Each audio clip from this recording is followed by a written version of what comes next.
ये राहुल की नाराजगी थी या फिर कि भारतीय जनता पार्टी का ठुकराया जाना, जिसके बाद शशि थरूर गिड़गिड़ाते हुए मल्लिकार्जुन खड़गे और राहुल गांधी के पास पहुंच गए। और उसके बाद आज सदन के बाहर मकर द्वार पे जब पत्रकारों ने सवाल किया तो वो एक अलग से थरूर नजर आए। वो थरूर कहीं गायब दिखे जो बीते कुछ दिनों से लगातार कांग्रेस के लिए मुश्किलें खड़ी कर रहे थे, जो दुबई में जाकर कांग्रेस के विरोधियों के साथ सीक्रेट मीटिंग कर रहे थे। समझने की जरूरत यह है कि क्या अब थरूर के दिमाग में ऑल इज वेल है? जो झोल चल रहा था, क्या वो झोल अब खत्म हो गया है, या फिर कि शशि थरूर फिर गिरगिट की तरह रंग बदल सकते हैं? सारी बातें जरा विस्तार से करेंगे। नमस्कार, मैं स्वप्निल और आप मुद्दा देख रहे हैं। दोस्तों, आगे बढ़ें उससे पहले वही छोटी सी अपील। मुद्दा इन दिनों एक गंभीर आर्थिक संकट से जूझ रहा है। एक तरफ हमारे मेन बैंक अकाउंट्स फ्रीज चल रहे हैं, तो दूसरी तरफ हमारे 2.5 साल पुराने चैनल को हमसे लंबे समय तक छीन कर रखा गया था। ऐसे में डे टू डे ऑपरेशंस में मुद्दा को काफी मुश्किलों का सामना करना पड़ता है। लिहाजा आपसे गुजारिश है, यदि आप चाहें तो स्क्रीन पर दिख रहे क्यूआर कोड या फिर के नीचे दिख रहे यूपीआई नंबर के जरिए मुद्दा की छोटी छोटी मदद जरूर कीजिएगा, ताकि हमारी बेबाकी यूं ही अनवरत रूप से जारी रहे। अब आगे बढ़ते हैं।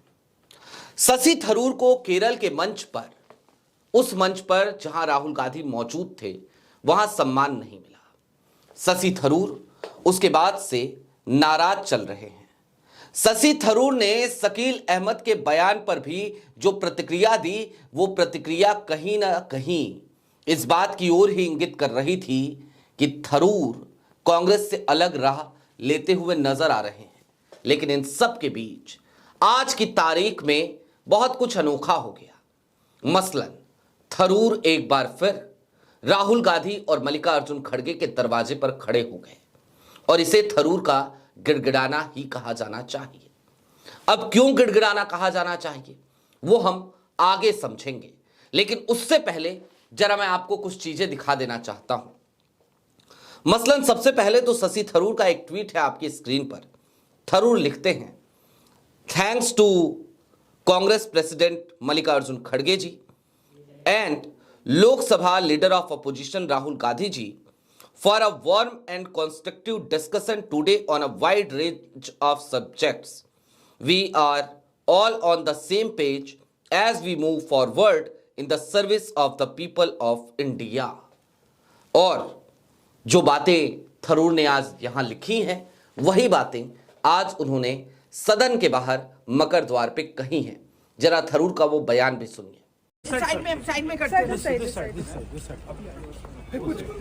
सर, आपकी लंबी मीटिंग हुई Rahul Gandhi You had a very long meeting with Kharge Kharge ji and Rahul ji. What was all discussed, discussed, sir? Look, I'm just going to be very brief about this. We had a discussion with my two party leaders, the LOP and the Congress president, and we had a very good, constructive, positive discussion. All is good, and we are moving together on the same page. What more can I say? But did you specify that you've been upset about you were upset that you feel you had been? I can't, honestly, there's nothing. Are you happy with the I meeting? can't even hear the will you questions campaign, about sir? that. Yes, sir, are you happy with the meeting, I've sir? always campaigned for the So party. was Where there have I any, not campaigned? sir, I will was there any campaign. discussion on chief ministerial candidate of the party or No, campaign committee That chief? was never the issue. I'm frankly not interested in being a candidate for anything at the moment. I'm already an MP. I have the trust of my voters from Thiruvananthapuram. I have to look after their interests in Parliament. That's my job. Sir, are you, I'm not looking for any Mr. new Tharoor, job. did you explain?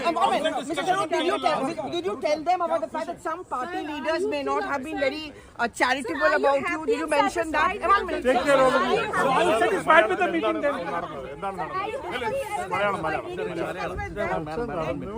ഒരു വിഷയമില്ല. ഞങ്ങൾ നന്നായി പറയാനുള്ളതെല്ലാം രണ്ട് ഭാഗത്തും പറഞ്ഞു കഴിഞ്ഞു. ഞങ്ങൾ ഒരുമിച്ച് ഒരേ പേജിൽ മുന്നോട്ട് പോകുന്നു. അത്രേ. രാഹുൽ ഗാന്ധി അന്ന് ആക്ഷേപിക്കുകയും Mr. Tharoor, one minute. ചെയ്തു എന്നുള്ളൊരു ഫീലിംഗ് താങ്കൾക്ക് ഉണ്ടായിരുന്നു അന്നത്തെ? ഒന്നും നിങ്ങൾക്ക് ചിന്തിക്കാൻ ആവശ്യമില്ല. ഞങ്ങൾക്ക് ഇടയിൽ പറയാനുള്ളത് മൂന്നാളും കൂടി ഒറ്റയ്ക്ക് ഇരുന്നിട്ട് നല്ലോണം നന്നായി. सुना आपने, शशि थरूर ने सीधे तौर पर आज की तारीख में किसी भी तरीके की नाराजगी से इनकार कर दिया। थरूर खुद राहुल गांधी और मल्लिकार्जुन खड़गे के पास पहुंचे उनसे मुलाकात करी और बार बार ये बात दोहराते हुए भी नजर आ रहे हैं कि we all are on the same page. लेकिन ये बात आज थरूर को क्यों कहनी पड़ रही है, जबकि आज से कुछ दिनों पहले तक यही थरूर थे जब कांग्रेस कह रही थी कि ट्रंप ने सीज फायर कराया, ट्रंप का दबाव था, तो शशि थरूर अपनी ही पार्टी के खिलाफ जाकर खड़े हो गए थे और ये बात पूरा देश कह रहा था। उसके बावजूद थरूर मोदी भक्ति में लगे थे। इसके बाद थरूर केरल लिटरेचर फेस्टिवल के लिए दुबई गए तो वहां पर भी उन्होंने सीपीआईएम के नेताओं से सीक्रेट मीटिंग करी। वो कांग्रेस की विरोधी पार्टी, जो केरल में कांग्रेस की विरोधी पार्टी है, इस समय सत्ता में है, उसके साथ गलबहियां कर रहे थे। कभी मोदी भक्ति, कभी कांग्रेस विरोधी दल के साथ गुफ्तगू बातचीत, और उसके बाद अचानक से यू टर्न ले लेना। वो एक बयान बड़ा याद आता है मुझे। एक नेताजी हुआ करते थे, अभी भी हैं, मंत्री हैं मोदी जी की सरकार में। वो कहा करते थे, मैं चवन्नी नहीं हूं कि पलट जाऊंगा। शशि थरूर ने कभी ये कहा नहीं, लेकिन आज की तारीख में वो भी कहीं ना कहीं उन्हीं नेताजी की तरफ पलटते हुए नजर आए। अचानक से कांग्रेस के पास गए और गिड़गिड़ाने लगे। क्यों गिड़गिड़ा रहे हैं, अब जरा ये समझिए। दरअसल आज की तारीख में कांग्रेस केरल में सरकार बनाने की स्थिति में है और थरूर जैसे लोग, मैंने आज से तकरीबन 3 दिन पहले 4 दिन पहले ये एनालिसिस किया था और आपको बताया था कि थरूर जैसे नेताओं के चले जाने से कांग्रेस का अब कोई खास नुकसान होने वाला नहीं है। जितना नुकसान होना था उतना नुकसान ऑलरेडी हो चुका है। अब कांग्रेस के पास खोने के लिए कुछ नहीं है, पाने के लिए सारा आसमान है और थरूर चले जाएंगे तो ये और ज्यादा बेहतर होगा। साथ ही साथ मैंने ये भी आपसे कहा था उस वक्त पे कि थरूर कांग्रेस के भीतर जब तक हैं तभी तक वो भारतीय जनता पार्टी के काम के आदमी हैं।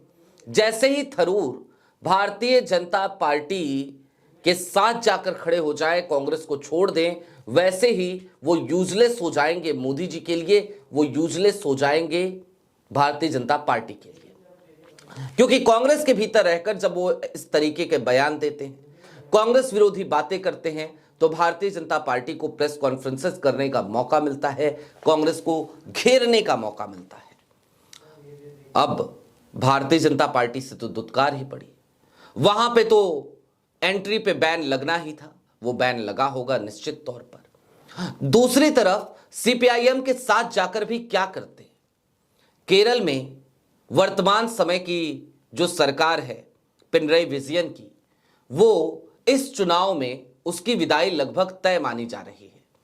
तमाम आंकड़े इसी तरफ इशारा कर रहे हैं और हालिया दिनों में बीते हुए निकाय चुनाव में जो आंकड़े आए हैं वो भी कहीं ना कहीं इसी बात को इंगित कर रहे हैं कि निकाय पंचायतों के चुनाव के मद्देनजर सीपीआईएम आने वाले विधानसभा चुनाव में कोई खास परफॉर्मेंस नहीं कर पाएगी, उसकी विदाई तय है। जबकि कांग्रेस के नेतृत्व वाला गठबंधन वहां पर अपनी सरकार बनाने की तरफ अग्रसर है। अब ऐसे में थरूर वहां पर भी जाकर के क्या करते? जाहिर सी बात है, वहां पे जाते तो भी नुकसान होता। ऐसे में थरूर आए, मान मनव्वल की कोशिश करी, बातचीत करी और कांग्रेस ने ऐसा लगता है जैसे मान भी लिया, माफ भी कर दिया। लेकिन अब कांग्रेस को भी कुछ बातें समझने की जरूरत है। यहां पर थरूर आज की तारीख में अवसरवादिता दिखा रहे हैं। थरूर आज की तारीख में अवसर को देखते हुए कांग्रेस की तरफ झुक रहे हैं, जबकि सच्चाई तो यह है कि शशि थरूर अब कांग्रेस के प्रति लॉयल नहीं है, वो राहुल गांधी के प्रति लॉयल नहीं है, मल्लिकार्जुन खड़गे के प्रति लॉयल नहीं है और लॉयल तो वो आइडिया ऑफ इंडिया के आइडियोलॉजी के प्रति भी नहीं है। खुदा न खास्ता आज की तारीख में स्थितियां थोड़ी सी बदल जाए तो फिर क्या करेंगे थरूर? निश्चित तौर पर वो कांग्रेस के लिए फिर से मुसीबत खड़ी करेंगे और कांग्रेस के बाहर का रास्ता तलाश करेंगे। तो ऐसे में क्या कांग्रेस को, क्या राहुल गांधी को यूं ही थरूर को माफ कर देना चाहिए, यूं ही थरूर को अपने साथ बनाए रखना चाहिए? ये एक बड़ा सवाल है। हालांकि अब मैं कांग्रेस क्या कर रही है और कांग्रेस क्या कर रही है उससे ज्यादा जरूरी है राहुल क्या कर रहे हैं, क्योंकि आज की तारीख में Rahul is equal to Congress हो गया है। जैसे BJP is equal to Modi and Shah की जोड़ी है ना, वैसे ही अब कांग्रेस भी चल रही है। और ऐसे में राहुल क्या कर रहे हैं, जरा उस बात को समझना ज्यादा जरूरी है। राहुल गांधी शशि थरूर को उनकी हैसियत, उनकी औकात, उनकी जगह दिखा रहे हैं। केरल में पंचायत सभा के जिस मंच का बार बार जिक्र हो रहा है, उस मंच पर क्या हुआ था?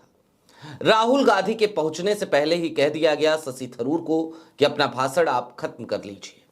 और जब राहुल गांधी वहां पहुंचे, उन्होंने अपना संबोधन दिया। उनके भाषण के दौरान सबके नाम थे, सबके नाम थे, बस एक नाम मिसिंग था और वो नाम था शशि थरूर का। यानी कि राहुल गांधी बार बार ये सारा शशि थरूर को दे रहे हैं कि आप रहिए ना या ना रहिए, अब हमें फर्क नहीं पड़ता, क्योंकि हमें आपकी अब जरूरत नहीं है। और सच्चाई तो ये है कि राहुल गांधी इस बात को भी बखूबी समझते हैं, लिहाजा ये सारे काम कर रहे हैं कि शशि थरूर जब तक पार्टी में रहेंगे पार्टी को नुकसान पहुंचाते रहेंगे। आपकी क्या राय है शशि थरूर के इस गिड़गिड़ाने पे? हमें कमेंट बॉक्स में जरूर बताइएगा। अभी के लिए दीजिए इजाजत। चलते चलते फिर वही अपील, चैनल पे नए हो तो सब्सक्राइब करते हुए जाइएगा, सक्षम हो तो छोटी छोटी मदद मुद्दा की जरूर कीजिएगा। बहुत शुक्रिया।